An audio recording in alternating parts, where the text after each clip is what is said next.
በመልካምነቱ የሚታወቀው ዶክተር ማርቲን ምንም እንኳን ብዙ ገቢ የሌለውና ኑሮ የሚያንገዳግደው ሰው ቢሆንም የተቸገሩ ሰዎችን ወደ ሆስፒታሉ ሲመጡ ያለችውን ገንዘብና ዕውቀቱን ተጠቅሞ በነፃ ማገዝ የሁል ጊዜ ተግባሩ ነበር። ልጁም ሳንድራ አባቱን ሙያና ስነ ምግባር ተከትሎ ያደገ ሲሆን ሚስት ካገባ በኋላ ልጅ መውለድ ባለመቻሉ ብዙ ፍዳውን ያያል። በኋላ ላይ ግን አባት አንድ ቀን በስራው ጥሩ ስራ ይወረደለት ድንገተኛ ሳይ ልጅም በስከመጨረሻ የገጠመው ያልታሰበ ነገር ሁሉንም አስደንቆ በርካቶችን ማቅንቶ ብዙዎችን ማንቅቶና አስተምሮ አልፏል።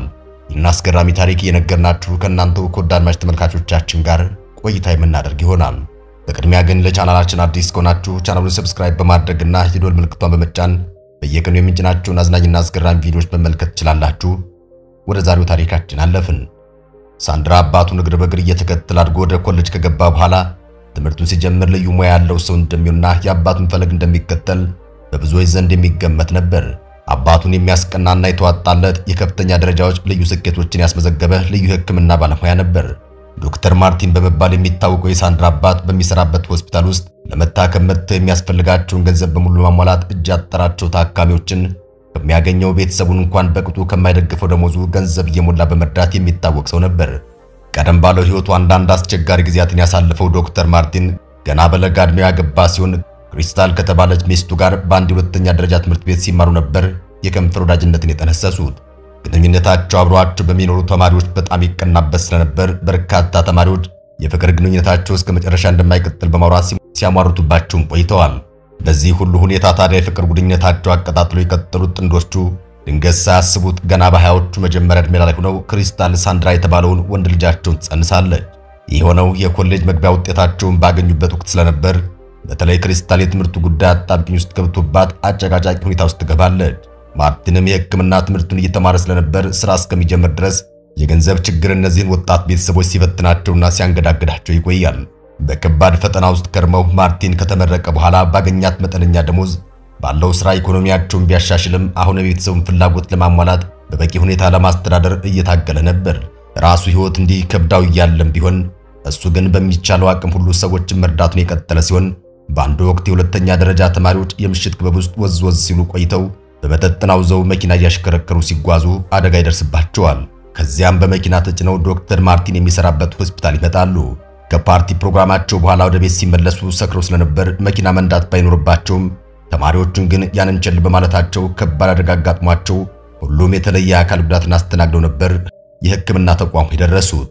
ከታዳጊዎቹ መካከል አንዲት ልጃገረድ በጣም ተጎድታ ስለመጣች በአስቸኳይ ቀዶ ጥገና መደረግ ቢኖርባትም ቤተሰቦቿ ሩቅ ቦታ ስለሆኑ እሷም ለሕክምና የሚሆን ገንዘብ ስላልያዘች ከሆስፒታሉ አስተዳደር ጋር ውዝግብ ሲነሳ ዶክተር ማርቲን ግን ማንኛውንም አይነት ሕክምና በነፃ እንደሚሰጧትና ወጪዎቹንም እንደሚሸፍኑ ተናግረው ወደ ሕክምና ይገባሉ።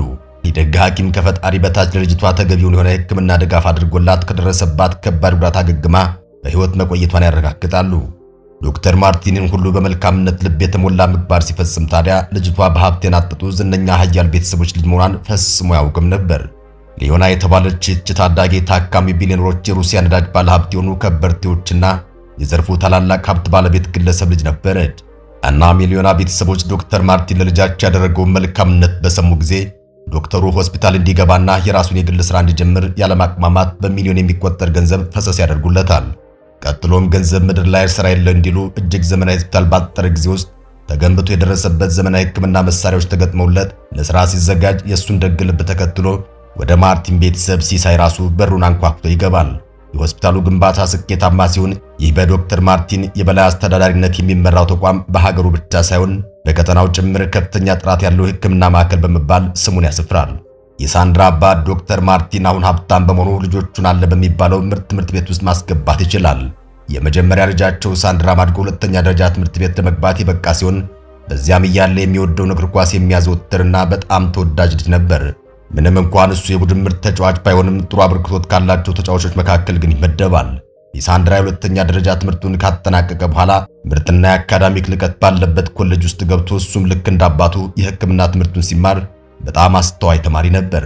በዚያም ወጣቱ የህይወት መንገዱን በተገቢው ያሳለጠ ሳለ አንድ ቀን አንዲት የግቢው ተማሪ በሁለት እጇ መጽሐፍ ይዛ ወደ መማሪያ ክፍሏ እየተጣደፈች ስትሄድ መጽሐፎቿ ይወድቁባትና በችኮላ ስታነሳ እሱም የሕክምና ተማሪውን ጎንበስ ብሎ ካገዛት በኋላ ምስጋናውን ስታቀርብለት ምን ያክል ቆንጆ እንደሆነች አስተዋልና በልቡ ላይ አኖራት። በውበቷ ቢማረክም በጣም ስለቸኮለች ማውራት እንደማይችል በመገንዘቡ ስልክ ቁጥሯን ለማግኘት መሞከር ከንቱ ሆኖበት በአይኑ ብቻ ሸኝቷት ስለሷ የተብሰለሰለ እሱም መንገዱን ይቀጥላል። ይሁን እንጂ ከዚያ በኋላ እንደገና ላላገኛት እችላለሁ ብሎ በማሰቡና ቢያንስ የሆነ ምልክት ባለመያዙ በቀጣይ ባላያትስ እያለ ቀኑ ሙሉ ራሱን ሲወቅሱ አለ። ቀጥሎም ሳንድራ ምናልባት ዳግም ካገኘዋት በሚል ሁልጊዜ ያንን ቦታ መንገድ አዘወትሮ ቢይዝም ያደረገው ከፍተኛ ጥረት ሳይሳካለት ድንገት በፍቅር ነድፋው ብስ ያለችውን ወጣት አይኗን ሳያይ አንድ ወር አለፈ። ከዚህ ሁሉ ቀናት በኋላ ግን ተስፋ ወደ መቁረጡ ሊገባ ሲቃረብ በአንድ ዕለት ቅዳሜ ላይ ወጣት ልጅ ጋር መኪና ውስጥ በቅርበት ተቀምጠው ሲነጋገሩ ይመለከታል። እሷ እንደገና በማየቱ በጣም ደስተኛ ቢሆንም ወጣቱ የልጅቷ የፍቅር ጓደኛ ይሆን እንዴ የሚል ጥርጣሬ በሐሳብ እየናጠው ብዙም ሳይቆይ ከዚያ ወርደው ሁለቱም ወደ ሕክምና ተማሪዎች ካፍቴሪያ ሲያቀኑ ሳንድራ በርቀት ይከተላቸው ነበር። ከዚያ ቁጭ ብለው ሲያወሩም ንግግራቸውና ቀልዶቻቸው የሚካፈሉበት መንገድ የፍቅር መሆን አለበት ብሎ ተከዘ። ከተወሰነ ቆይታ በኋላ ወጣቱ ልጅ ተሰናብቷት ካፌውን ለቆ ሲወጣ ሳንድራ ከልጅቷ ጋር ለመነጋገር ወርቃማ ዕድሉን ማባከን ስላልፈለገ ፈጠን ብሎ በመሄድ ሰላምታ ከሰጣት በኋላ የተገናኙበትን አጋጣሚ ሲያስታውሳት እሷም ጥቂት አሰላሰለችና ስታስታውሰው ወዲያው ይቅርታ ጠየቀችውና ስሟ ክሪስታል እንደሚባል ነግራው የተውውቃቸው ጥንስስ ሀ ብሎ ይጀመራል። ስልክ ቁጥርም ተለዋወጡና ክሪስታል ትምህርቷን ስትጨርስ መምህር መሆን እንደምትፈልግ ያም ማህበረሰቡን ለማገልገል ከሁሉም የተሻለ መንገድ እንደሆነ ስለምታምን መሆኑን ነገረችው። እሷም መልካም ከሚባል ቤተሰብ የተገኘች 4 ወንድሞች ያሏትና ብቸኛ ሴት ልጅ ስትሆን ቤተሰቧ የቅንጦት ኑሮ ላይ ባይገኙም ከመካከለኛ ከፍ ያለ ምቾት ይገፋሉ። ከዚያ ቀን በኋላ ክሪስታልና ሳንድራ ጓደኛሞች ሆነው በጥሩ ሁኔታ ተግባብተው ብዙ ጊዜያቸውን አብረው ሲያሳልፉ በባህሪዋ ጭምር እየተደነቀ የመጣው ወጣቱ የሕክምና ተማሪው ሳንድራ ከጓደኛም የዘለለ ግንኙነት እንዲኖራቸው ቢፈልግም ምናልባት ያንን ጥያቄ ሲያነሳባት ጭራሽ እንዳትርቀው ስለፈራ ስሜቱን በጭራሽ አላካፈላትም። በጥሩ ቅርርብ ውስጥ ሲቆዩ ግን ክሪስታል ለምሱ የሚሰማው አይነት የፍቅር ስሜት በውስጧ ይቀጣጠልባት ስለነበር ወደዚያ የሚወስዱ አካላዊ ቅርርቦችን ስታሳየው የኮሌጁ የመጨረሻ ዓመት ተማሪ ሳለ በቀጣይ ፍቅር ጥያቄ ያቀርብላትና ሊያገባት እንደሚፈልግ ጭምር ሲነግራት ምንም ሳታመነታ ሽታዋን ገለጸችለት። ብዙም ሳይቆዩ ሳንድራ የኮሌጅ ትምህርቱን አጠናቆ እንደወጣ 3 ጉልቻ መስርተው በአንድ ጎጆ ማድረግ ሲጀምሩ ምርጥ የሚባለውን የፍቅር ህይወታቸውን እየኮመኮሙ ነበር። ይህ አማረ ትዳራቸው ሞቅ ደመቅ ሸብረቅ ብሎ ቢቀጥልም ለረጅም ጊዜ በልጅ ባለመታጀቡ ግን ሁለቱም ሐሳብ ገብቷቸዋል። ልዩ የሕክምና ሙያተኞች ጋር በመሄድም የተለያዩ ምርመራዎችን አድርገው የሚባሉትን ለመስማት ቁጭ ይላሉ።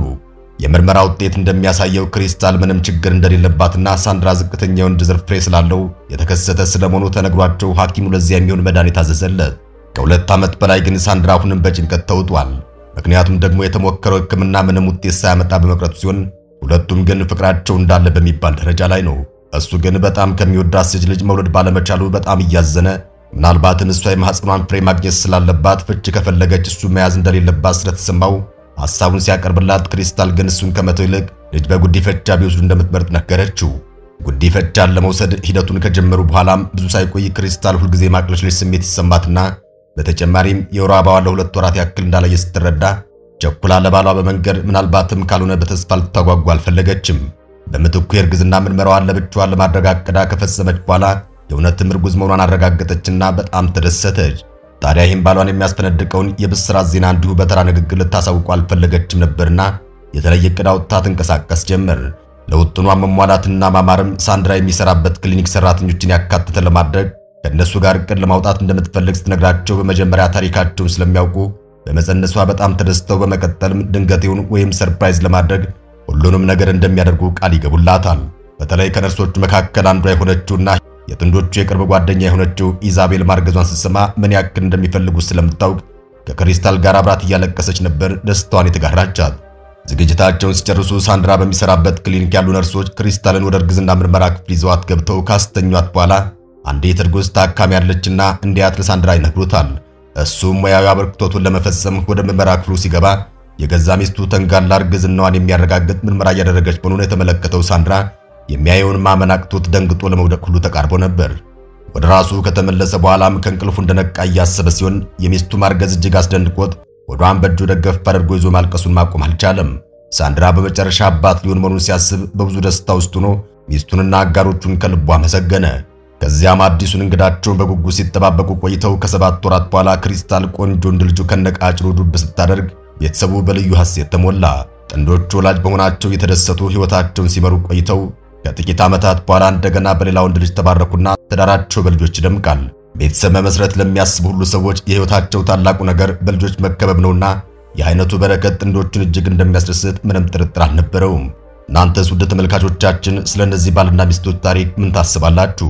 ሐሳብ አስተያየታችሁን በአስተያየት መስጫ ላይ አስቀምጡልን። የዛሬውን እዚህ ላይ ያበቃን። በቸር ያቆየን።